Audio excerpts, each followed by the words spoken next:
शिफा और ताहिर साहब इलेक्शन लड़ सकते हैं, इसीलिए असदुद्दीन ओवैसी ने इन दोनों को मजलिस इत्तेहादुल मुस्लिमीन का उम्मीदवार बनाया है।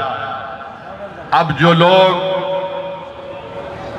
बीजेपी, आप और दूसरी पार्टियों के लोग अखबारात और मीडिया से बात करके कह रहे हैं कि इनके ऊपर फुला दफात लगी हुई है, मैं उन लोगों से पूछना चाहता हूं, भारत की पार्लियामेंट में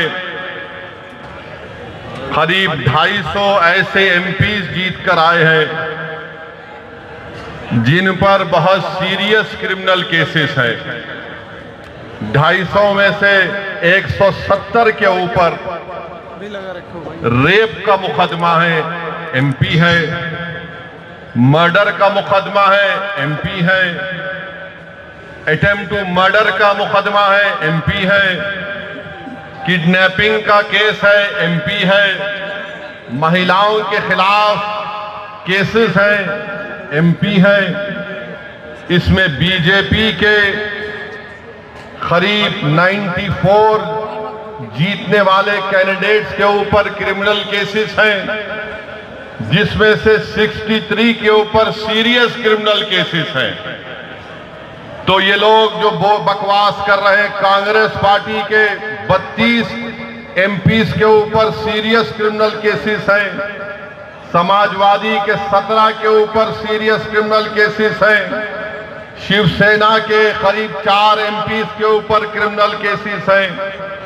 ये लोग इलेक्शन जीतकर भारत की सबसे बड़ी पंचायत में बैठे हुए हैं और जो कुछ नहीं किए उन पर झूठा एक मुकदमा लगाकर 5 साल से उनको जेल में रखकर अगर कोई तबसरा कर रहा है कि ये इलेक्शन क्यों लड़ रहे हैं, उन तमाम लोगों से मैं कह रहा हूं कि तुम चुल्लू भर पानी में डूब मरो बेशर्मो।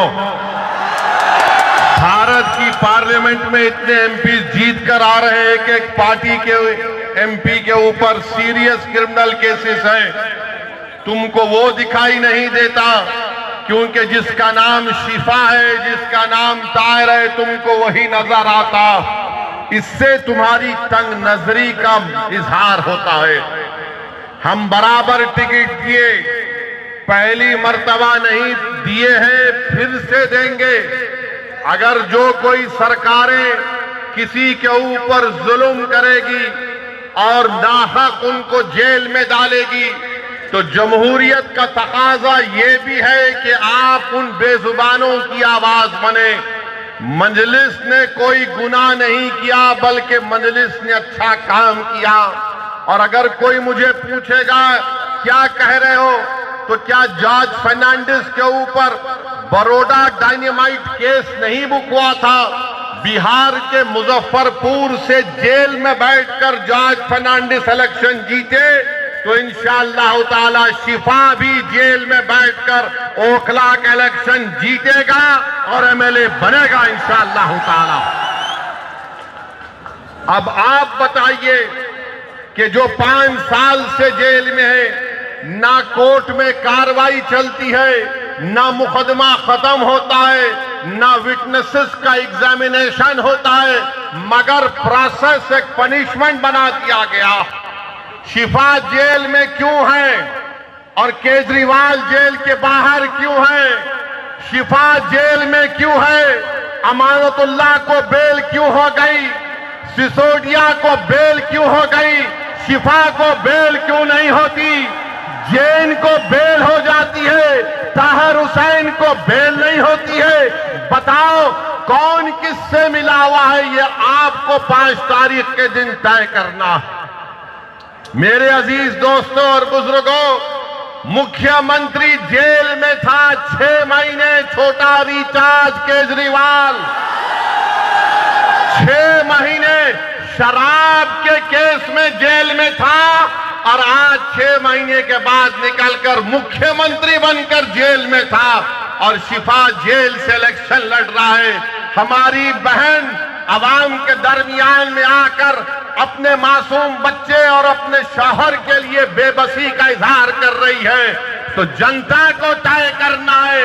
अगर केजरीवाल इलेक्शन लड़ सकता है और जीतने का दावा कर सकता है तो ओखला की आवाम में अगर हमीयत है, और अगर ओखला की आवाम में हमीयत है, मुझे यकीन है, अगर आप में हरारत है, अगर आपके दिलों में एक बेदारी है, तो आपको 5 तारीख के दिन के इनकलाब रकम करना पड़ेगा।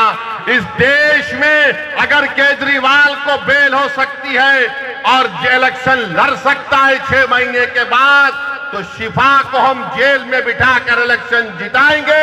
ये जमहूरियत की कामयाबी होगी।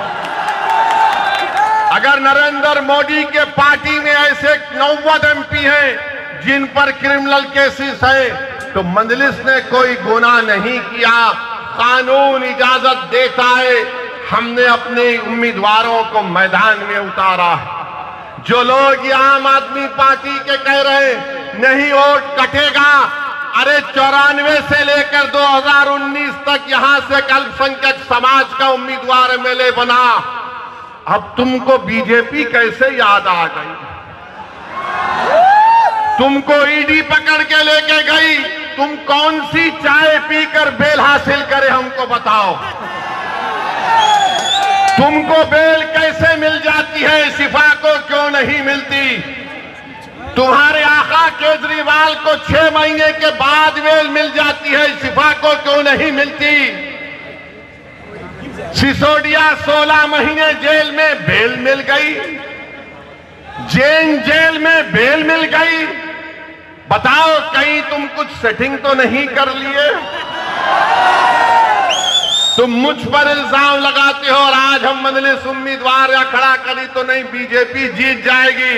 अरे ओखला की वोटर लिस्ट केजरीवाल तेरे मुंह पे फेंक कर कह रहा हूं, यहां से सिपाही जीतेगा इंशाअल्लाह ताला। ये डराने का काम मत करो आप आम आदमी पार्टी के लोगों। नहीं बीजेपी आ जाएगी। मुझे मालूम है कि तुम में तुम्हारे दिल में एक डर पैदा हो गया है। तुमको नजर आ रहा है तुम्हारी नाकामी जो इंशाअल्लाह हकीकत में तब्दील होगी। लोग बोल रहे हैं और मैंने खुद देखा है, 5 साल पहले भी मैं आपके दरमियान में आया था और आज भी आया हूं। ओखला में कोई डेवलपमेंट, विकास, तरक्की नजर नहीं आती। केजरीवाल, मैं तुझको चैलेंज कर रहा हूं, सुबह आ जा इस रोड पर, तू यहां ठहर के बोल। सुबह 9 बजे आ जा केजरीवाल, मैं भी आता हूं। तुमको एक आवाज सुनाई देगी, पानी ले लो, पानी ले लो, पानी ले लो। पहली मंजिल पर कहा जाएगा 25 रुपये, दूसरी मंजिल पर 30 रुपये। अरे मफलर, कितना झूठ बोलेगा तू, कितना झूठ बोलेगा? पानी फ्री कर दिया, बिजली फ्री कर दिया, पुला फ्री कर दिया। मोदी जी भी बोल रहे ये फ्री लो, वो फ्री लो। ये क्या इनके अब्बा के अकाउंट से दे रहे हैं? फ्री लो, फ्री लो। ये जनता का पैसा है। मगर ओखला की आवाम, तुमको पानी फ्री में मिलने का दावा केजरीवाल और मोदी कर रहे हैं। मेरी मां और बहनों, तुम्हारे अकाउंट में इतने पैसे डालने का वादा कर रहे हैं, मगर 5 तारीख के दिन तुमको याद रखना पड़ेगा कि ना शिफा फ्री है, ना ताहिर फ्री है, ना सैफी फ्री है। ऐसे कई लोग फ्री नहीं हैं। ये लोग फ्री नहीं हैं, मगर दावा तो बहुत करते हैं। केजरीवाल पानी नहीं पहुंचा सके यहां पर, हम ऐसा कर देंगे। बड़े बड़े बुलंद बांग दावे करते हैं। आओ केजरीवाल, ओखला में तुमको माउंट एवरेस्ट हम दिखाते हैं, जो तुमने यहां पर कचरा एक पहाड़ बनाकर रख दिया। यहां ओखला में आप मेरी बात से अगर मुत्तफिक हैं तो हाथ उठाकर कहिए। अभी नहीं, बोलने के बाद। 1 गज जमीन की कीमत कितनी है? 3 लाख के ऊपर है ना, 3.5 लाख के करीब है। 3 साढ़े 3 लाख। 100 गज का फ्लैट 60 लाख के ऊपर है। बताओ फिर यहां पर डेवलपमेंट क्यों नहीं हुआ? जब इतनी महंगी जमीन है, इतने महंगे फ्लैट बिकते हैं, तो फिर यहां पर डेवलपमेंट क्यों नहीं हुआ? 10 साल से केजरीवाल मुख्यमंत्री हैं, सब जगह डेवलपमेंट हो रहे हैं। अरे केजरीवाल, जो आज गलियों में मैं पैदल चला, तुम 10 मिनट चलकर दिखाओ। मुझ पर तो आज फूल बरसाए गए, तुम पर चप्पलें बरसाएगी आवाम यहां की। इतने खड्डे यहां पर हैं, इतने खड्डे यहां पर हैं, गंदगी है, ना सफाई का कोई इंतजाम है, और 10 साल से बाजा बजा रहे। याद रखो, ओखला की आवाम, मोदी और केजरीवाल दोनों भाई भाई हैं, एक सिक्के के 2 रुख हैं। इनमें कोई फर्क नहीं है, बिल्कुल कोई फर्क नहीं है। इनकी सोच एक, ये दोनों आरएसएस से निकले हैं। एक आरएसएस की शाखा से निकला, एक आरएसएस के इंस्टीट्यूट से निकला। इन दोनों में कोई फर्क नहीं है। हिंदुत्व की बात दोनों करते हैं। अरे बोलो, तुम्हारी जबान पे कभी नाम आया 5 साल में ताहिर हुसैन का? यही ताहिर हुसैन के मकान के ऊपर मौजूदा मुख्यमंत्री, ये बरसर इख्तिदार पार्टी के कई लोग ताहिर हुसैन के घर पर बैठकर कहते थे खाना खिलाओ। और जब ताहिर हुसैन जेल को चला गया तो तुमने उसकी तरफ देखना तो छोड़ो, तुमने उसका नाम तक नहीं लिया। बताओ, मैंने कौन सा गुनाह किया? कौन सा गुनाह हमने किया? अगर हम जो लोग आज जेल की 4 सलाखों के पीछे, उन दीवारों के पीछे जिनको खामोश और गुमनामी की जिंदगी में डाल दिया गया था, मंजलिस यही चाहती है कि तुम जेल में डालोगे तो हम उनको जनता में लाके खड़ा करेंगे इंशाअल्लाह ताला। उनको अगर बेल नहीं मिलेगी तो वोट के जरिए उनको हम कामयाब करेंगे इंशाअल्लाह ताला। ये अदालत इंडिपेंडेंट है, हम इसकी इज्जत करते हैं, मगर उन सरकारों ने उनको जेल में डाला था। कानून का इस्तेमाल सरकार ने किया। और क्या गलती थी शिफा की कि CAA का एहतजाज शिफा ने करवाया था। बहुत अच्छा किया। डेमोक्रेसी में, जमहूरियत में एहतजाज होना चाहिए, मगर निशाना किसको बनाया गया था? जब शाहीन बाग का यहां एहतजाज जो पूरे मुल्क के लिए एक मशाले राह बन गया था, यही केजरीवाल ने कहा था ये बीजेपी स्पॉन्सर्ड है। ओखला की आवाम, आज आपके पास एक मौका आ रहा है कि जिन्होंने आपके एहतजाज को बीजेपी स्पॉन्सर्ड कहा था, आप अपने वोट के जरिए उनको आपको जवाब देना है। जब कोविड में तबलीगी जमात के मरकज को ताला लगा दिया गया तो सबसे पहले सुपर स्प्रेडर का नाम तबलीगी जमात को देने वाला कौन था? यही केजरीवाल की सरकार थी। यही केजरीवाल की सरकार थी, जो बाद में अल्लाह ने दिखा दिया कि सब झूठ था। मरकज को बंद कर दिया गया। मेरे अजीज दोस्तों और बुजुर्गों, ये ओखला है जहां पर डॉक्टर जाकिर हुसैन ने अपनी आखिरी सांस ली। ये ओखला है जहां पर गांधी आए। ये ओखला है जहां पर बड़े बड़े जय्यद उलमा इकराम आए। आज उस ओखला की आवाम को अपनी बेदारी का एक सबूत देना पड़ेगा। अरे जो लोग बीजेपी का वो डर दिखा रहे हैं, अरे यहां पर 94 से लेकर 2019 तक यहां पर कोई बीजेपी नहीं जीती, ना इस बार भी जीतेगी, मगर तुमने कुछ काम नहीं किया। यहां पर कुछ काम डेवलपमेंट का नहीं किया। सरकार तुम्हारी, एडमिनिस्ट्रेशन तुम्हारा, तुम अगर दूसरे दिल्ली के असेंबली हल्के जात में डेवलपमेंट का तुमने काम किया, यहां पर कौन सा काम किया बताइए आप? कुछ काम नहीं किया गया यहां पर। तो डेवलपमेंट के लिए भी आपको शिफा के हक में अपने वोट का इस्तेमाल करना पड़ेगा। मेरे अजीज दोस्तों और बुजुर्गों, जो लोग आज जेल में 5 साल से सड़ रहे हैं, दिल्ली हाई कोर्ट ने कहा this cannot go on, we will not allow this. Court ने कहा, सुप्रीम कोर्ट ने ताहिर हुसैन की बेल पिटीशन पर एक ऑनरेबल जज ने कहा कि 5 साल में इनके केस में क्या पेशरफ्त हुई है।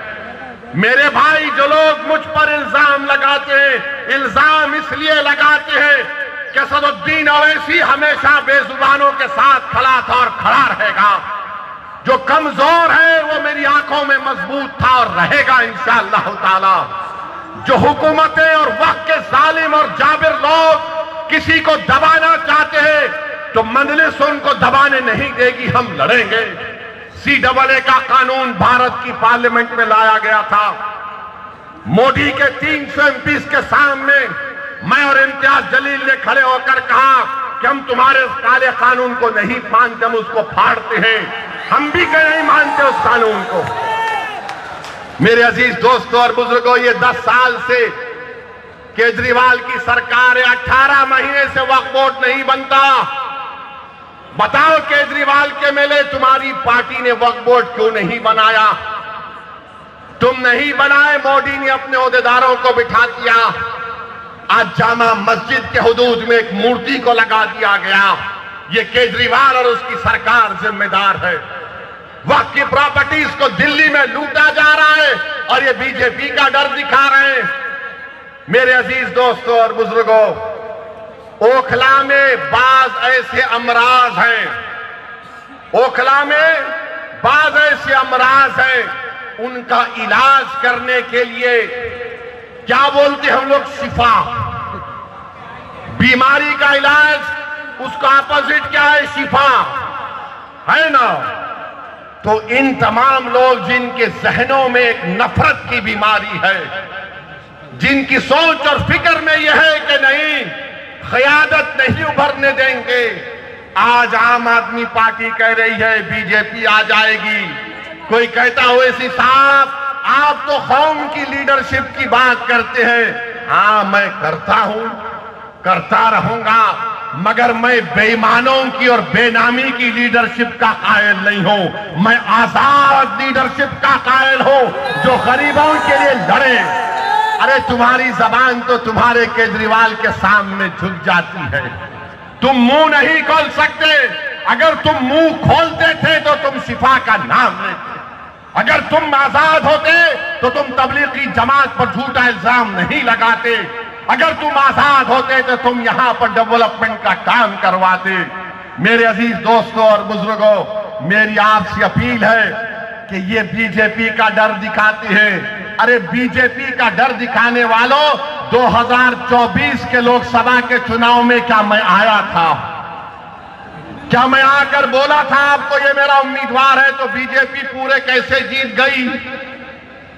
क्या मैं आकर आपके कान में आयतल कुर्सी पढ़ के फूका के बीजेपी को जिता दो?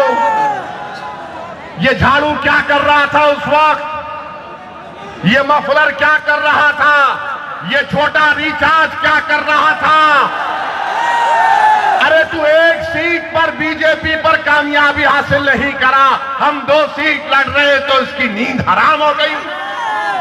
क्यों तकलीफ हो रही है? ये कभी नहीं चाहते कि आपकी लीडरशिप बने, आपकी एक आजाद सियासी आवाज पैदा हो। याद रखो मेरी इस बात को, मैं जब तक जिंदा रहूंगा मैं ये बात कहता रहूंगा कि भारत की जमहूरियत को अगर मजबूत करना है तो भारत की सबसे बड़ी अक़लियत को अपनी सियासी लीडरशिप को बनाना पड़ेगा। तुम मुझे पसंद नहीं करते, तुम बनाओ, मैं तुम्हारे साथ पीछे खड़े रहने को तैयार हूं।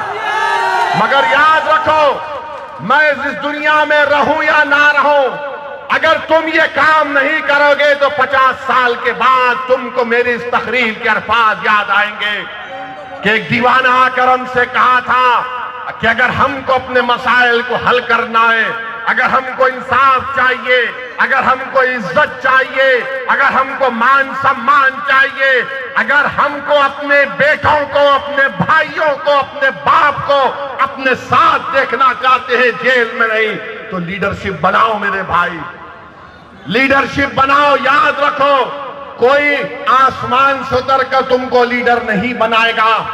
बगैर किसी के तुमने यहां पर शाहीन बाग को खड़ा किया, तुमने खड़ा किया शाहीन बाग को, कोई बाहर से नहीं आया था। तुमने पूरी भारत को एक राह दिखाई कि एहतजाज क्या होता है। मैं शाहीन बाग के उन मां और बहनों को सलाम करता हूं कि तुमने बेबाकी से निकलकर भारत की हर महिला को कहा कि देखो हम निकल कर आज एहतजाज कर रहे हैं। मैं उन माँ और बहनों से, उन नौजवानों से, बुजुर्गों से कहूंगा, तुमको शाहीन बाग की तारीख 5 तारीख को दोहराना है इंशाअल्लाह ताला।